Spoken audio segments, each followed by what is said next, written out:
Hello students, welcome back to the video. Students, previous 2 videos में हम IS curve के बारे में पढ़ चुके हैं। आज की वीडियो में हम slope and shift of IS curve पढ़ रहे हैं। ये वीडियो पार्ट 3 है, जिसमें हम पहले पढ़ेंगे स्लोप ऑफ आईएस कर्व के बारे में और इसके बाद शिफ्ट इन आईएस कर्व को हम देखेंगे। चलिए शुरू करते हैं। अगर आपने लास्ट प्रीवियस 2 वीडियोज़ नहीं देखी है तो एक बार आप जल्दी से उसे देख के आ जाइए, तभी आपको यहाँ पर समझ आएगा कंसेप्ट। चलिए देखिए, स्लोप ऑफ आईएस कर्व, इसको जानने से पहले पढ़ते हैं कि हमने आईएस कर्व में क्या पढ़ा था। आईएस कर्व क्या शो करता था हमारा, ये रिलेशनशिप शो करता था इंटरेस्ट रेट और रियल जीडीपी के बीच में। ओके, इंटरेस्ट रेट और रियल जीडीपी के बीच में या क्या शो कर रहा है, रिलेशनशिप शो कर रहा है एक हर पॉइंट पे जहाँ पर इकोनॉमी जो होती है हमारी क्या होती है, इक्विलिब्रियम पे रहती है। ओके, अब इन्वेस्टमेंट कर्व हमने देखा था कि इन्वेस्टमेंट कर्व का जो स्लोप है वो किस पर डिपेंड करता है। इन्वेस्टमेंट कर्व का जो स्लोप है वो depend on the responsiveness of the interest rate. Interest rate कैसा चल रहा है उसके रिस्पॉन्स में हमारा इन्वेस्टमेंट कर्व बन रहा था। अगर ज़्यादा रिस्पॉन्सिव हो रहा था तो इंटरेस्ट कर्व हमारा जो है फ्लैटर बन रहा था, और लेस रिस्पॉन्सिव था तो इंटरेस्ट कर्व हमारा क्या बन रहा था, स्टीपर बन रहा था। तो इसी दो कंसेप्ट के हिसाब से हम स्लोप ऑफ आईएस कर्व को भी आज बनाने वाले हैं। देखिए, इसके लिए आपको यहाँ पर 2 डायग्राम बनाने हैं। ओके, तो पहले केस में हम पढ़ेंगे लेस रिस्पॉन्सिव और दूसरे केस में पढ़ेंगे मोर रिस्पॉन्सिव। तो लेस रिस्पॉन्सिव में कैसा आईएस कर्व का स्लोप बनेगा और मोर रिस्पॉन्सिव में कैसा आईएस कर्व का स्लोप बनेगा, ये हम पढ़ने वाले हैं। तो सबसे पहले आप यहाँ देख रहे हैं क्या क्या है। यहाँ पर रियल जीडीपी है एक्स एक्सिस में और वाई एक्सिस में डिजायर्ड एक्सपेंडिचर है, और इसके नीचे यहाँ पर हमने रियल जीडीपी और इंटरेस्ट रेट को दे रखा है, जिसमें हम आईएस कर्व यहाँ पर बनाएंगे। ओके, तो लेस रिस्पॉन्सिव से हम शुरू करते हैं। तो सबसे पहले मैं यहाँ पर कर्व बनाता हूँ, एएस और एई कर्व बनाता हूँ। ओके, तो एएस कर्व मेरी 45 डिग्री के एंगल पर बनती है। ये मैंने एएस कर्व बनाई। सेम मैं एएस कर्व इसके लिए भी बना देता हूँ। ओके, 45 डिग्री के एंगल। अब मैं यहाँ से एई कर्व बना रहा हूँ। ओके, वैसा ही मैं सेम यहाँ से भी एक एई कर्व बना देता हूँ। ओके, यहाँ तक कोई आपको डाउट नहीं होगी। ओके, इसका मैं ज़रा नेम लिख देता हूँ। तो हमने क्या क्या बनाया है, एई कर्व एंड एएस कर्व यहाँ पर बनाया है। यहाँ पर भी एई कर्व एंड एएस कर्व मैंने बना रखा है। ओके, तो यहाँ पर इस पॉइंट पे हमारा इक्विलिब्रियम एग्जिस्ट कर रहा है इस समय, और एएस कर्व जो होती है वो 45 डिग्री के एंगल से बनती है, ये आपको पता होना चाहिए। ठीक है, अब इसके बाद क्या हुआ, देखिए इस जहाँ पर इक्विलिब्रियम है वहाँ से मैं एक स्ट्रेट लाइन नीचे लेके आता हूँ। ओके, स्ट्रेट लाइन एक नीचे आएगी। तो यहाँ से भी आपको सेम इस डायग्राम के लिए करना है, स्ट्रेट लाइन एक नीचे आएगी। ओके, अब क्या करना है आपको, यहाँ से आपको ध्यान देने वाली बात है, यहाँ पर अब आपको इंटरेस्ट रेट लेना है। सपोज मैं इंटरेस्ट रेट यहाँ पर लेता हूँ आर। ओके, वैसे सेम इंटरेस्ट रेट मैं यहाँ पर भी लेता हूँ आर। ओके, अब क्या हुआ, इंटरेस्ट रेट इस आर पर यहाँ पर आएगा, यहाँ पर हमारी लाइन आएगी, और वैसे सेम इस आर पे यहाँ पर हमारी लाइन आती है। ओके, अब क्या हुआ है, मान के चलिए कि इंटरेस्ट रेट कम हुआ है, आर से R1 में आ गया। ओके, वही same level of interest rate मैंने यहाँ पर भी कम किया, आर से R1 में आ गया। अब देखिए, इंटरेस्ट रेट के कम होने से क्या होता है, हम पढ़ के आए हैं, इंटरेस्ट रेट के कम होने से इन्वेस्टमेंट क्या होता है, बढ़ जाता है। ओके, अब हम पहला केस पढ़ रहे हैं लेस रिस्पॉन्सिव, तो मतलब इंटरेस्ट रेट के कम होने से इन्वेस्टमेंट ज़्यादा नहीं बढ़ा। इन्वेस्टमेंट अगर ज़्यादा नहीं बढ़ेगा तो एग्रीगेट एक्सपेंडिचर भी क्या होगा, कम होगा। ठीक है, तो यहाँ पर मैं एक एग्रीगेट एक्सपेंडिचर में मेरे को एक पैरेलल शिफ्ट देखने को मिलेगा। तो करते हैं कि एग्रीगेट एक्सपेंडिचर, एक न्यू एग्रीगेट एक्सपेंडिचर बनाते हैं। तो क्योंकि इंटरेस्ट ये लेस रिस्पॉन्सिव का केस है, तो इंटरेस्ट रेट आर से आर डैश हुआ है, लेकिन एग्रीगेट एक्सपेंडिचर बहुत कम पड़ा है। तो इसको हम यहाँ से बढ़ाते हैं, इसको यहाँ से मैंने यहाँ पर एक एग्रीगेट एक्सपेंडिचर न्यू बना दी। ओके, इसका मैं नाम रख देता हूँ AE1। सेम केस सेकंड है, यहाँ पर मोर रिस्पॉन्सिव है, इंटरेस्ट रेट कम हुआ होगा लेकिन इन्वेस्टमेंट ज़्यादा हो गई होगी। ठीक है, तो ये एग्रीगेट एक्सपेंडिचर ज़्यादा शिफ्ट करेगा। तो मैं थोड़ा ऊपर लेवल से एग्रीगेट एक्सपेंडिचर यहाँ पर बनाऊंगा, थोड़ा ज़्यादा। ओके, तो यहाँ पर आप देख सकते हैं कि इक्विलिब्रियम E से E डैश यहाँ पर आया है और यहाँ पर E से E डैश आया है। ओके, अब इन दोनों इक्विलिब्रियम से मैं लाइन को ज्वाइन करके नीचे तक लाऊंगा। चलिए, यहाँ पर और एक यहाँ पर। ओके, अब जो हमारा इंटरेस्ट रेट चल रहा था, जो सॉरी हाँ रेट ऑफ इंटरेस्ट रेट है, इसको मैं यहाँ पर इसमें ज्वाइन करूँगा और इसको भी यहाँ पर मैं इसमें ज्वाइन करूँगा। अब आप देख सकते हैं कि यहाँ पर जो 2 पॉइंट्स निकल के आए हैं वो ये हैं, और यहाँ पर ये और ये। अब इन दोनों की मदद से मैं आईएस कर्व बनाने वाला हूँ। ठीक है, तो चलिए आईएस कर्व बनाते हैं, इसको एक नए कलर से बना देते हैं। ओके, तो इन दोनों पॉइंट की मदद से इनको ज्वाइन करके मैं आईएस कर्व बना रहा हूँ।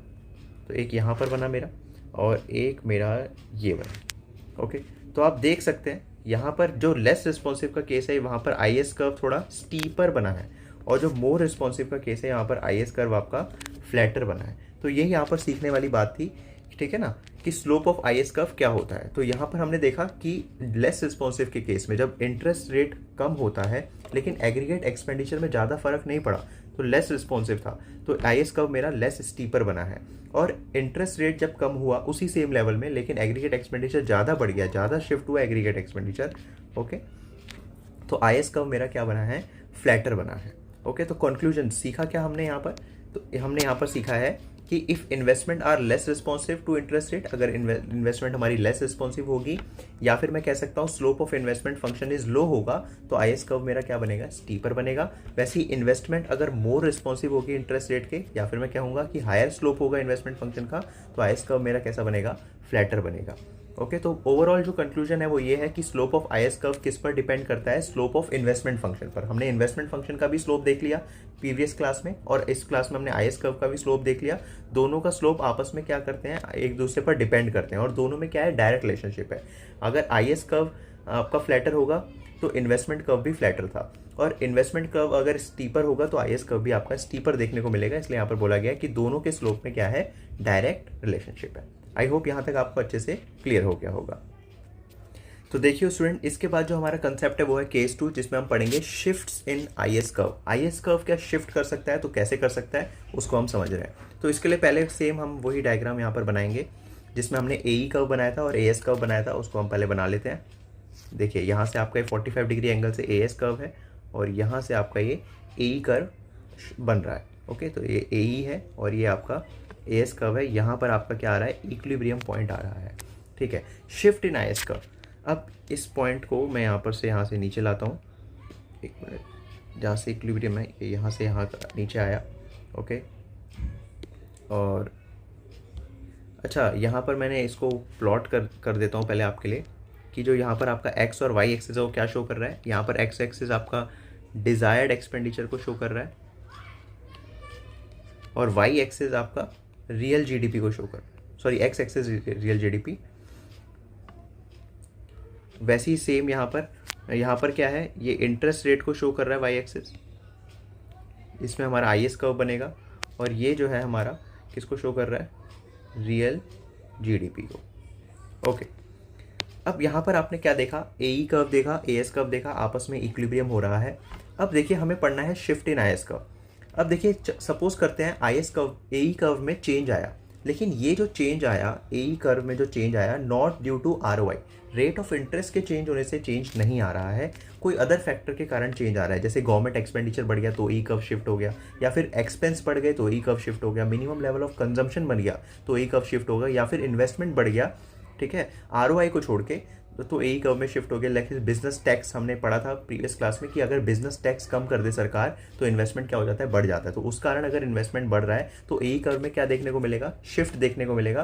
पर ये शिफ्ट ए कर्व में ऐसा शिफ्ट होना चाहिए जो आर ओ आई के अलावा वाला होना चाहिए, मतलब आर ओ आई में कोई चेंज नहीं करना आपको। रेट ऑफ इंटरेस्ट आपका कॉन्स्टेंट है, तो यहाँ पर हम रेट ऑफ इंटरेस्ट को ले लेते हैं नीचे।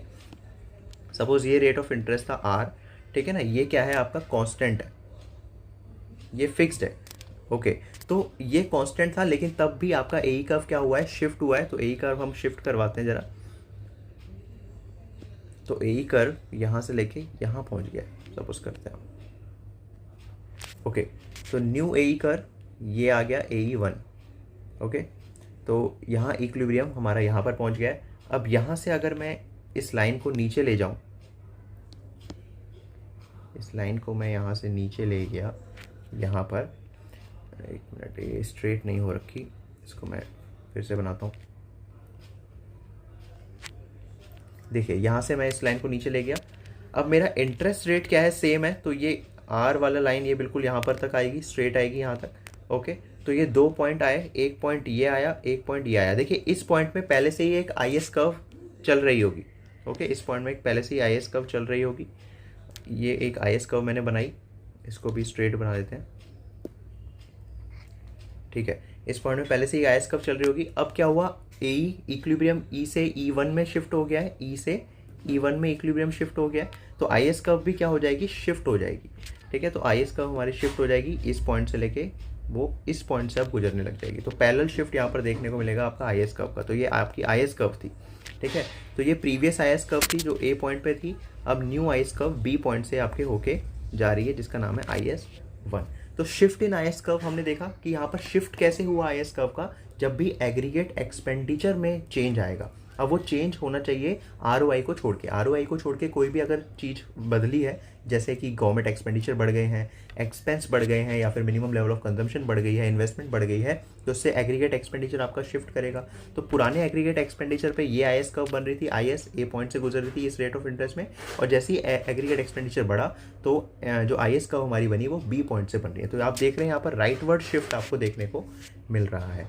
तो यही होता है आपका शिफ्ट इन आईएस कर्व। तो बेसिकली जो समरी है यहाँ पर हमने सीखा क्या है, हमने ये सीखा है कि आईएस कर्व हमेशा पैरेलल शिफ्ट करेगी, ठीक है, जब भी एग्रीगेट एक्सपेंडिचर में चेंज आएगा। याद रखना, आईएस कर्व कब शिफ्ट करेगी, जब एग्रीगेट एक्सपेंडिचर में चेंज आएगा, और ये चेंज आना चाहिए अदर फैक्टर्स, ROI के अलावा जो भी फैक्टर है उसमें चेंज आने के कारण, जैसे गवर्नमेंट एक्सपेंडिचर का बढ़ना, एक्सपोर्ट का बढ़ना, या फिर मिनिमम कंजम्पशन लेवल का बढ़ना, और या फिर इन्वेस्टमेंट का बढ़ना, other factor than ROI। Okay, like business tax. Okay, I hope student आपको ये अच्छे से कंसेप्ट क्लियर हो गया होगा जो आज हमने पढ़ा। पहले हमने स्लोप पढ़ा था, इन्वेस्टमेंट कर्व, ISLM कर्व का स्लोप क्या है, IS कर्व का स्लोप क्या है। उसके बाद हमने सीखा कि IS कर्व शिफ्ट कैसे करते हैं। तो अगर कोई भी आपको डाउट है तो आप प्लीज़ नीचे कमेंट करिए। मिलते हैं अपनी नेक्स्ट वीडियो में जिसमें हम LM कर्व को शुरू करेंगे। तब तक के लिए गुड बाय, टेक केयर।